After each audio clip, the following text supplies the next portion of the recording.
congratulations on the sixth reel. I really enjoyed it. And for me, the world premiere here at Outfest was very exciting tonight.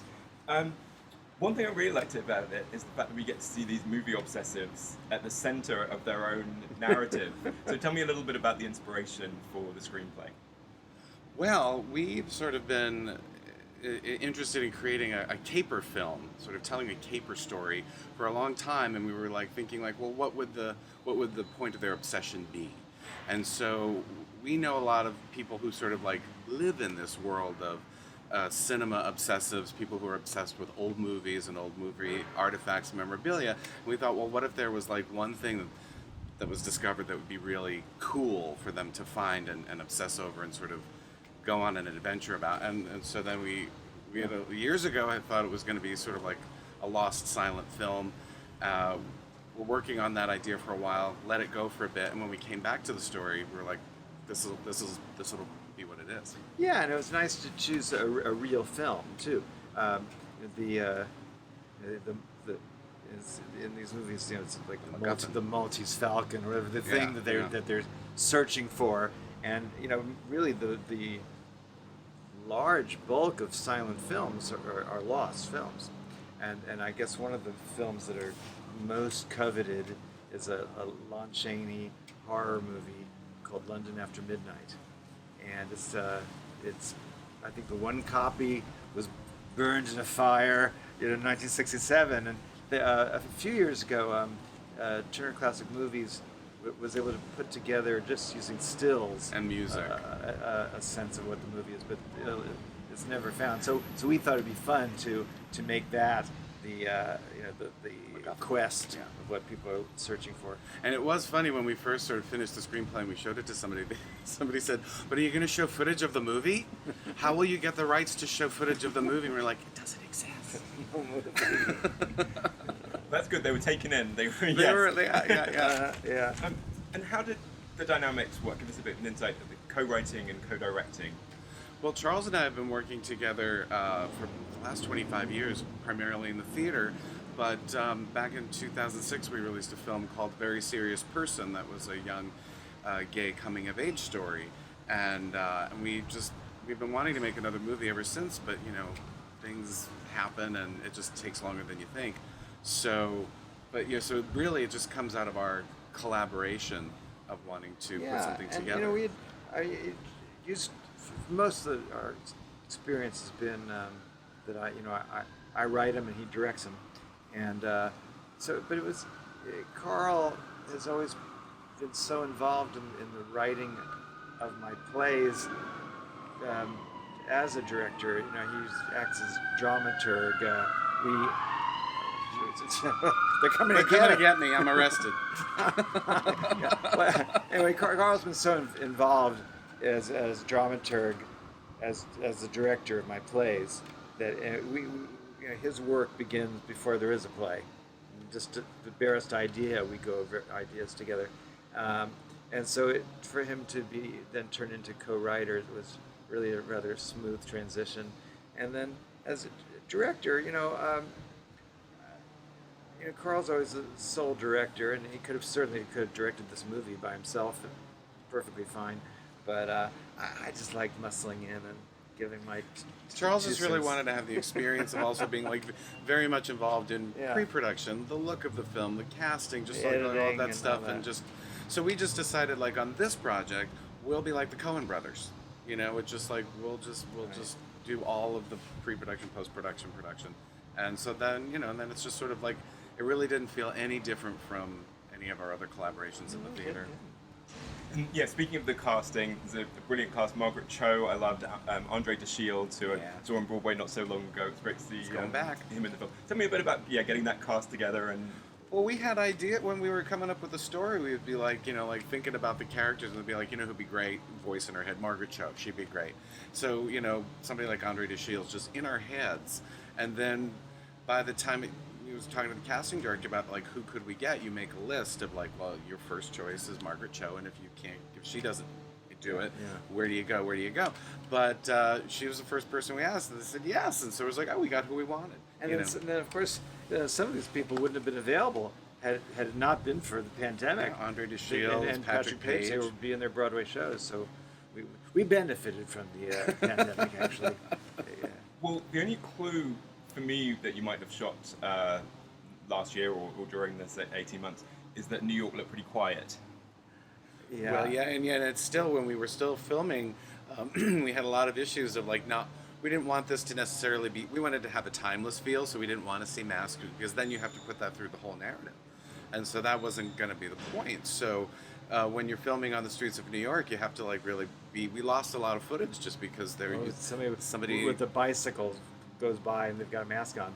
Or, all the streets have cafes, restaurants, open air cafes. Yeah. And I think there's one shot you can there see at the very end of the block. We couldn't do anything about that.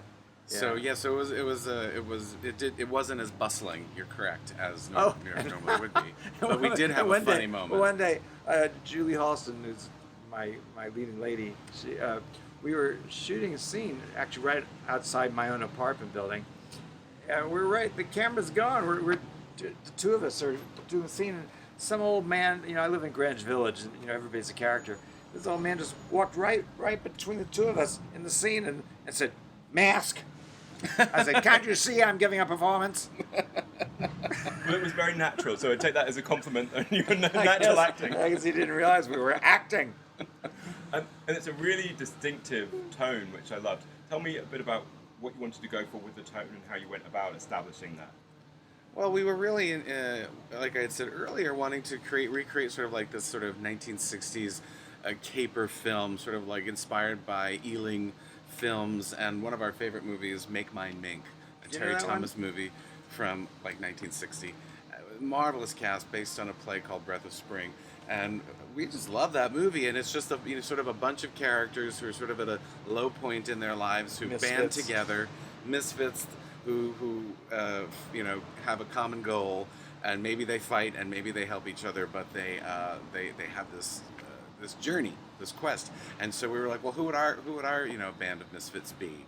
And so but that set the tone of the energy of the performance. They're by and large theater actors, so there is sort of an energy and a heightened quality to the proceedings. And it's a tricky balance, because it is a movie and it is supposed to take place in a real world, of contemporary New York. But the characters themselves are rather flamboyant, theatrical people, and it's a fine line, because you don't want to seem overly stylized. And then of course, we do ask the audience to take a little bit of leap of faith when we get into various disguises that in the caper, which is a throwback to those caper movies. But the funny thing of like in Make Mine Mink is like they do get up in disguises that are ridiculous, but the rest of the world is going along with it. They accept it. So that's sort of like why our world wants to be just a little heightened, look just a little romantic, and that came down to the cinematography and how we lit it and how we wanted it to feel like not overly sort of fake or self-created, but have a sense of reality to it that's just elevated. Yeah, and it's interesting too with the new technology of color correction too. So we had just 5 days to run around Manhattan, particularly in Greenwich Village, to shoot these exteriors. And not a lot of lighting equipment. And we wanted to, it's very little lighting equipment. And the movie is, in a certain sense, also a Valentine to that neighborhood, which is very romantic and raffish. And it just seemed that every day it was raining, cloudy. And so when we looked at the footage, assembled, I thought, I guess the story we're telling is about this rather sad, dreary world where these eccentric people try to find a ray of sunlight in their drab lives. But it was so interesting because Jendra Jarnigan, our cinematographer, said, "Don't worry, everything you need is in there. It's in there." And I didn't really quite understand what you're talking about. Right, and then when we got to the point of color correction, we sort of had some issues where we were like, oh, does that have to be corrected in visual effects, or can it be in color correction? And it was a little bit of a balance, but it was amazing what our colorist was able to do to elevate, to lift, to to just sort of decrease the gloom, because it was all there in the digital footage. And she made rainy days into sunny days. And it makes a huge difference. Huge The movie, difference, It huge. changes the tone of what the world is that you're portraying. Yeah. And talking about the disguises that you touched on earlier, tell me a little about the looks for Jimmy's disguises when he gets in drag a couple of times, and the accents are great too. Well, it was very interesting because we knew we wanted to throw a little. We knew Charles was going to be playing a male character, not playing a female character. But wouldn't it be fun for the audience who loves to see Psycho Beach Party and Die Mommie Die to see him in female drag? And so, how can we let it work into our story? So the first character, Tatiana, was not much of a stretch, but we based it all in Jimmy's collections. And so therefore there was a reality to it, and so therefore we get the best of both worlds. And he's, I'm not playing a female impersonator either. So there's a little bit of a leap but what the reality is that he collects, he collects old movie costumes. So he has the costume that Greer Garson wore in Random Harvest. So when he has to get him to pretend to be this rich lady, he has that costume. So that it makes sense, but there's a logic to it. There's always a logic. You can follow, as opposed to thinking like, oh, he suddenly had that. Yeah. When did he go to buy that? Yeah. And I mean, it's clear from the screenplay that you're obviously big movie buffs yourselves. And when did you each kind of fall in love with cinema? If there was a particular sort of film you saw on the big screen, or if you can trace it back in that way. Well, I think we have this in common, that our affection for old movie and classic cinema really came from television at different points in time. With Charles, it was that when he was a kid, there were a lot of movies shown on television like over and over and over again. And then when I was a kid, it was sort of, there were movies on television, of course, but then it was at the advent of home video.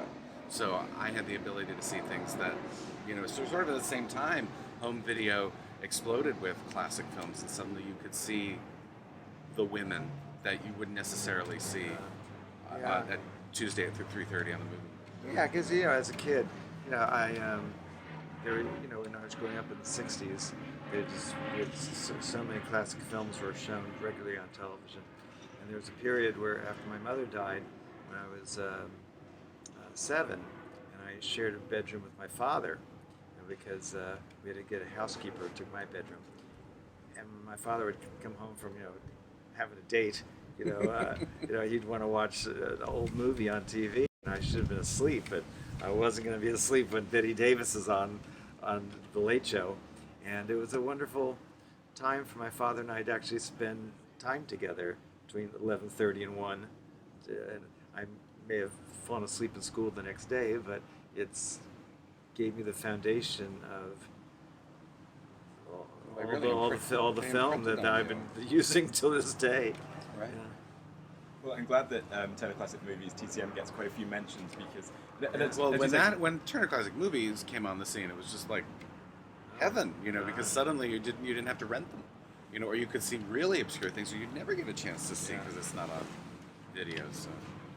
And Charles has been guest host and guests on Turner Classic Movies 30 years, which is part of the TCM family. Well, the film is going to have its world premiere at Outfest. So tell me a little bit about being at Outfest and why you're excited to have the premiere here. Well, I guess I have a bit of a history here. I've done a couple of things. Psycho Beach Party. I feel like a couple of years ago there was a special event screening of Die Mommie Die as part of Outfest, and that was wonderful. I hadn't seen it on a big screen in so many years, and it was just a very moving experience for me. And when we were invited to come, which was a very big honor, we were very excited to be asked this prestigious festival, but also our initial producer, who was Ash Christian, who sadly passed away 6 weeks before we started filming, but we began the process of putting this movie together with him, has a great history with Outfest, and so in fact we'll be honoring him at the screening tonight, which we're very, very happy to participate in. Well, a final question for each of you, and it's for your favorite piece of LGBTQ plus culture, or a person who identifies as LGBTQ plus, someone or something that's had an impact on you and kind of resonated with you over the years. Well, I was thinking, I've sort of been going back and trying to read more, because we spent so much time watching old movies and spent just so much time, especially during the pandemic, of just watching content, that I've been trying to read more. I've been thinking about old books that I just loved when I first moved to New York City. So you asked that question, I immediately hit on Felice Picano, one of my favorite authors, and also the books of Armistead Maupin. So like those two gentlemen really informed my young gay self when I first moved to New York City in 1995. I guess, well, for me, what really changed the direction of my dreams was the work of extraordinary man Charles Ludlam, who was a playwright, director, actor, who had his own company called the Ridiculous Theatrical Company, and he was enormously influential on everyone from Bette Midler to I don't know, anybody who uses camp imagery or referencing the past and transforming it into a new artistic endeavor. That's a rather complicated thing I'm saying. But anyway, Charles Ludlam, when I first saw him perform, and I was very young, and I had thought that being stage struck, that the only kind of career I could have would be somehow being part of the traditional. They're kind of the FBI this time. I mentioned Ludlam, and they're coming for it. I'm going to keep saying. I thought that the only career available to me was going to be in the traditional straight theater world, and I went to Northwestern University. I was a theater major, and I was never cast in a play, and I got very discouraged, and I thought, well, I probably wouldn't cast me either. I was too gay, too androgynous, too eccentric. There were no roles in those days. This is before Angels in America or Torch Song Trilogy any of these things. There were no parts. So there was Boys in the Band, and not everybody was doing Boys in the Band. And at that point, they weren't even doing Boys in the Band anymore. That's right.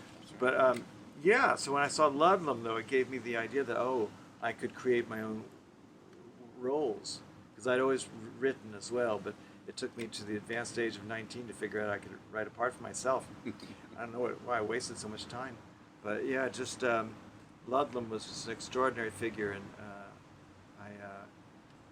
his work, his published work, is still available. I think every young gay theater person or film person should get the anthology of his plays and see who came first. Yeah, there's a great biography too. Charles, Carl, thanks very much. Thank you, James. Yes. Thank you.